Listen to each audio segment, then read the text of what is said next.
Oh, have you noticed how many air disasters have happened in the past few weeks? Some of you will remember back to 1999 when a Learjet with 6 people took off from Orlando. One of those people were professional golfer Payne Stewart, and they were heading for Dallas, Texas. In Gainesville, they were supposed to turn left, but they didn't. They kept going on autopilot northward. Repeated attempts to contact them proved silent. Finally, the military sent a series of F-16s to see what's happening. Pilots radioed back that there's no damage. The engines are working just fine, but there was a haze, ice or something on the inside of the cabin windows. Now, that's unfortunately clear evidence that there was a major problem. The people were unconscious or maybe even dead at this point because they had lost cabin pressure. The plane went ahead and flew 1,400 miles for 4 hours.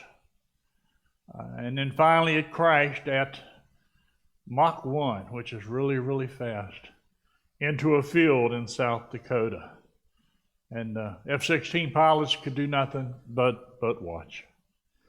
Now, you say, what's the point? If you'd been standing on the ground and looked up on that autumn day, you would have seen one of those jet trails, we call them, vapor trails. And you would have said, oh, there's somebody going to where they need to be. They're doing just fine. They're heading for home. And little would you have known that there was a problem. Now, I think we all know people like that, maybe even ourselves. We are living at incredible speeds. And as far as anybody else can tell, everything is going just fine.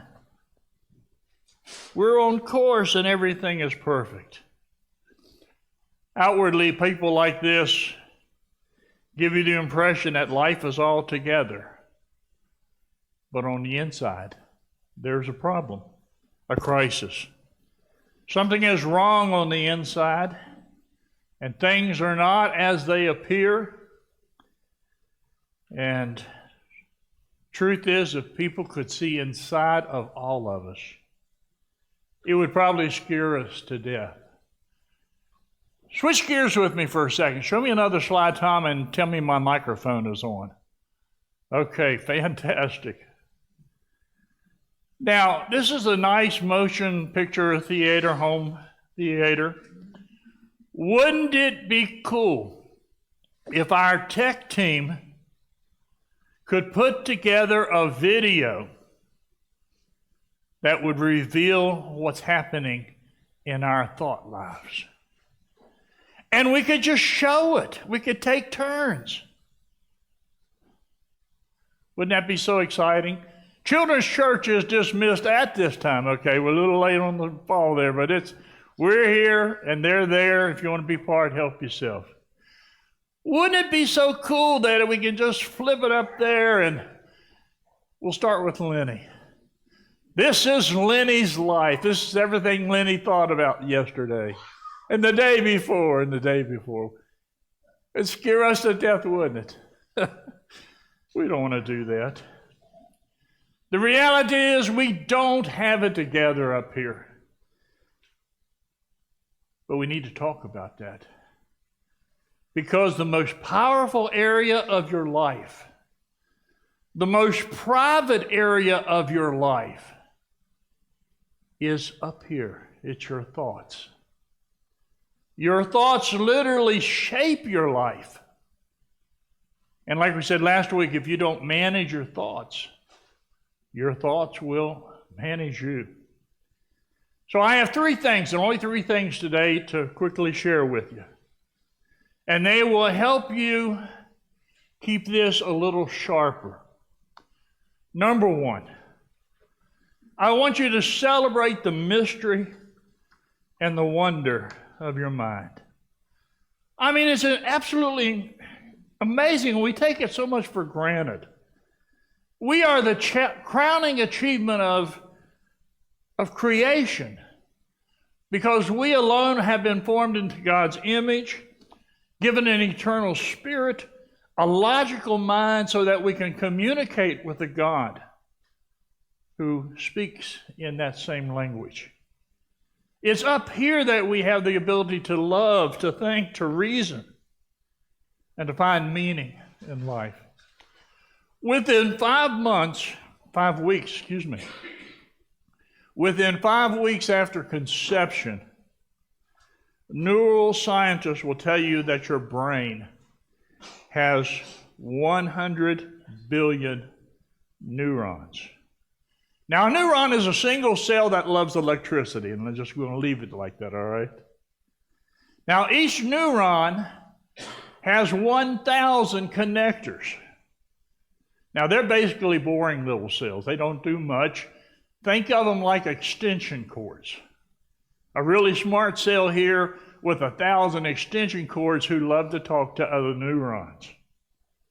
And each one of those extension cords can do 200 calculations per second. Now, I'll give you a minute or two to do the math, but what that comes down to is that your brain is capable of 20 million billion calculations a second. Forget all this hype about AI and how dangerous it is. I mean, it is dangerous in a lot of ways, but your brain is so much better and faster than anything AI or any computer could ever begin to do. Now, shift gears again with me. There's this politician went down to Tennessee to go duck hunting. He shot the bird and it fell on the other side of the fence. And as the politician was climbing over the farmer's fence, he comes driving up on his John Deere and he says, "What are you doing on my fence?" And the politician says, "I shot the duck, it fell over there, I'm going to get it." The old farmer said, "That's my property and you're not coming over here."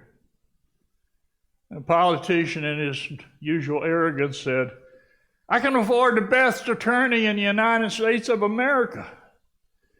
If you don't let me get that duck, I'll make sure you lose everything you own." And the old farmer smiled and said, "Well, apparently you don't understand how we get things done down here in Tennessee.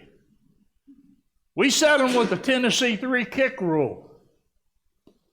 Politician's kind of curious. He says, "Well, what is the 3-kick rule?" The farmer says, "First I kick you 3 times.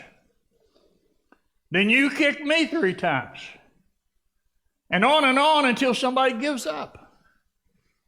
The politician realized he could take this old codger. He says, well, let's do it, old man." So the farmer very slowly got down off the tractor, walked over to the politician and kicked him with his steel-toed boots. Man doubled over, so the second kick went right to his face. Third kick went to his kidney. And somehow the politician managed to stagger up, and his face is all bloody. He says, "All right, Joe Coot, now it's my turn." The old farmer said, "No, I give up. You win. Take the duck." Now, outside of that being a wonderful story from Tennessee, because I lived in Tennessee for 5 years, I deserve the right to tell jokes like that because it's true. Do you know what just happened? The left side of your cortex analyzed the words and the structure of the joke. Your brain's frontal lobe, which also controls social and emotional responses, was stimulated at the same time. And then the right hemisphere of your cortex carried out the intellectual analysis of the joke. And then finally, it spread to the occipital lobe, which allows you to tie in the person who's telling the joke with what you're seeing in your mind about the joke. And then your motor sections of your brain are stimulated so that you would laugh a little bit. Now, I have no clue what I just said to you. I read that in a magazine and I believe it's true. My guess is maybe next time you tell a joke and somebody don't get it, just kick them into the occipital lobe and Maybe they'll start laughing. No, don't do that, please. But I got to tell you this, even though I don't understand a bit of what I just said. Your brain is awesome. It is a supercomputer. It works that much intertwined with each part, each section. You have a doubt that God exists, you ought to use some of that brain and just think about it. Your mind is a command center for your entire life. The directions, the decisions you make there, they determine where you spend your time and who you spend your time with. And ultimately, that is what will determine where you spend eternity. So having said that, it's not an overstatement to let's say some things. I really am what I think. Your thought life is a reflection of who you are. Solomon says, as water reflects your face, so your mind shows what kind of person you are. And I also want to take it a little further and say, I do what I think. My thoughts determine what I think. You know, all of us know, for an example, somebody who's fallen into an affair or something and it ended up destroying their marriage. And most of the time we're completely shocked, like, how did that happen so quick? It didn't. If we'd have had that machine we talked about earlier to where we could see, we would see that it's months and months of bad choices and bad decisions that ultimately end up to destroying lives.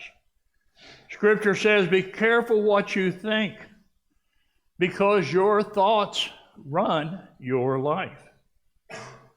You hear somebody speak angry words all the time, they got an angry heart. That's common sense. If someone can't do anything but talk about themselves, you know that there's a pride issue on the inside. And I also want to say then, number 3, that your mind is made for God. As Jesus says, the greatest commandment, love the Lord your God with all your heart, all your soul, and all your mind. You know, in the Old Testament, God lived with people in the tabernacle. And there for a while, God lived with people in the temple, or God lived in the Holy of Holies. But if you're a Christian today, God now lives in you. And there is so much about God that is so much like your own thinking and thoughts that there is this obvious, fantastic relationship. Now, having said that, and please just take that home, your mind is awesome. Stop putting yourself down and start taking care of your thought life. Now, number 2, let me say, the enemy wants to attack you there.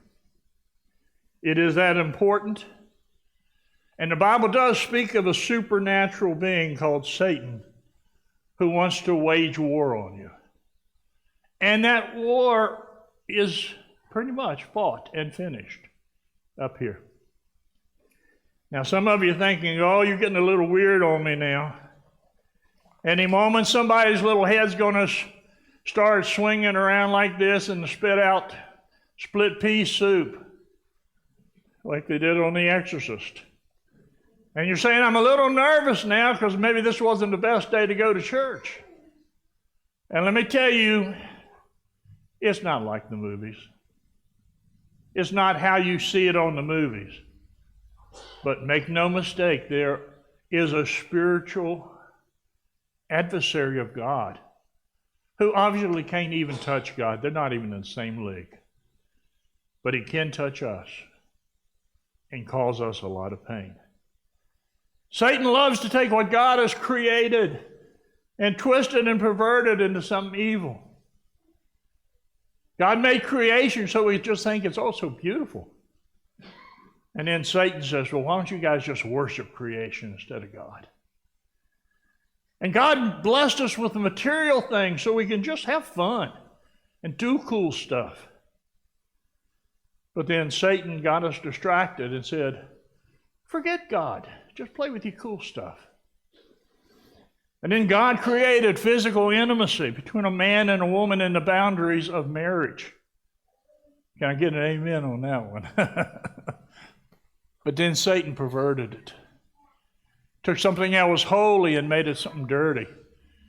And a lot of people have paid the ultimate price for listening to Satan's lies. This is a place where God meets us. This is a place where we meet God. It's the battlefield. And every day you get bombarded with stuff, commercials, billboards, music. They are all designed to take this captive. I looked it up last week just so I have some new figures. Average American is exposed to 4,000 to 10,000 ads every day. And today in the Super Bowl, a 30-second ad will cost $8 million. That's $266,000 a second if you're doing the math. Which means that if one of you want to sponsor my sermon to play during the Super Bowl, and I'm making a short sermon today, it will only cost you $400 million to do that. Why do they do that? Well, let me answer that with an old history lesson. I'm going to name the first part of the commercial, and if you know the second part, just spit it right out. Only have 3 of them. Plop, plop, fizz, fizz. Wow. You have not heard that ad on TV for 49 years. Number 2, Winston tastes good. Shame on you for that one. That commercial has not aired for 53 years. This will get some of you. You can trust your car. Who said that? All right. Yes, to the man who wears a star, Texaco. 55 years since they took that ad off. This stuff sticks in your brain. It's hard to get rid of. And you know, we're not just talking commercials. We're not talking about what kind of car you drive or what kind of pop you drink. The implications of the battle for what stays in your brain, they're eternal. You want real world reality? Whether you serve God or you serve the devil will happen up there. Paul says we do live in the real world, but we don't fight the same way the world fights. We fight with weapons that are different from those the world uses. Our weapons have power from God that can destroy the enemy's strong places. We capture every thought and make it give up and obey God. Paul understood that 2,000 years ago that the battle, good and evil, right and wrong, it happens in your brain. And one of the battles is temptation. A lot of you might have thought when you become a Christian, you don't have temptations anymore. Boy, you got fooled pretty quickly. You could be driving down a road singing a worship song, and next thing, a temptation will come in your mind. How do you get rid of that? This is the third thing, the final thing I want to share with you today. You can make the choices to make this a safer place. Paul says, don't copy the behaviors and customs of the world, but let God transform you into a new person by changing the way you think. He did not say let God transform you by you developing really close feelings for God or having a great emotional experience. He didn't say be transformed by joining a church or try really hard and you can do it. All of that's true to a degree. But Paul says the only way you can transform up here is to transform the way you think. Real quick, very quick.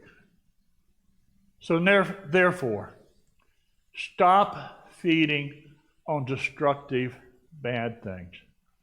Stop loving this evil world and all that it offers you. They just show you don't love God. I would love to give you a laundry list of what all this means, but I don't need to. You are smart enough people to know exactly what I'm talking about here. You know the things in life that are destructive, evil, bad, dangerous. And then number 2, start feeding on things that are helpful. Paul says, finally, keep your minds on what's true, pure, right, holy, friendly, proper. Don't stop thinking about what is truly worthwhile and worthy of praise. Listen, you know this one already, no laundry list. You know the things that lift up and build up other people. You know the things that make you feel better as a person and make other people feel better as a person. You can choose to live in the light or you can choose to live in the darkness. But if you stay on the negative side all the time, you're not going to be happy. You have to find the positive side of life. And then number 3, win the battle in the moment. Now, that might be a new concept, so here's what I'm talking about. It's the middle of the night, and you got your TV on, and you're flipping through channels. And let's say it lands on one of those programs that ran for a while where all these people are on this remote, exotic island, and there are all of these beautiful women and men trying to seduce other people on this island. What are you going to do? Man, it was all I could do to handle Gilligan's Island with Ginger and Mary whatever. I got no chance on Temptation Island. But that's where you have to decide. Because you're either going to let that remote stop there for a couple minutes. I mean, after all, we have to have a good sermon illustration.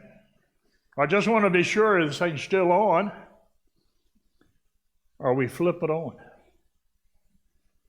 And the battle is won and lost on all of these things in just a matter of seconds. You get a remote for everything in life, and it's whether you're going to respond back in anger or whether you're just going to let it just rub off and go on.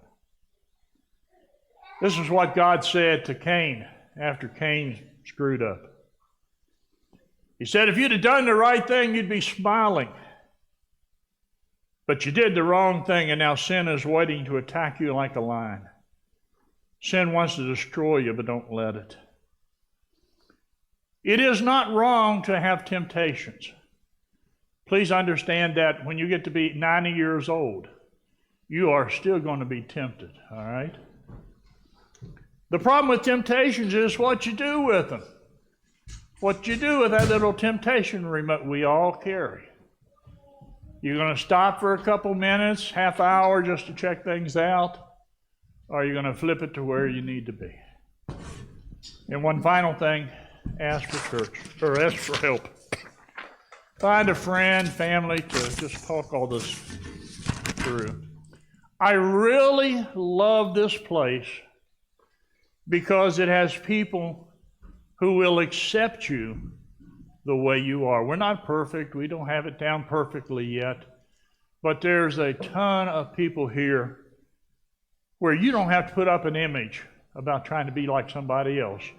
You don't have to wear a mask pretending that you are somebody else, that you have it all together when your plane is about ready to go down into a cornfield in South Dakota. This is a real place with real people who, if you give them a chance, will really share with you in a very real way. I invite you to share with this place and this people.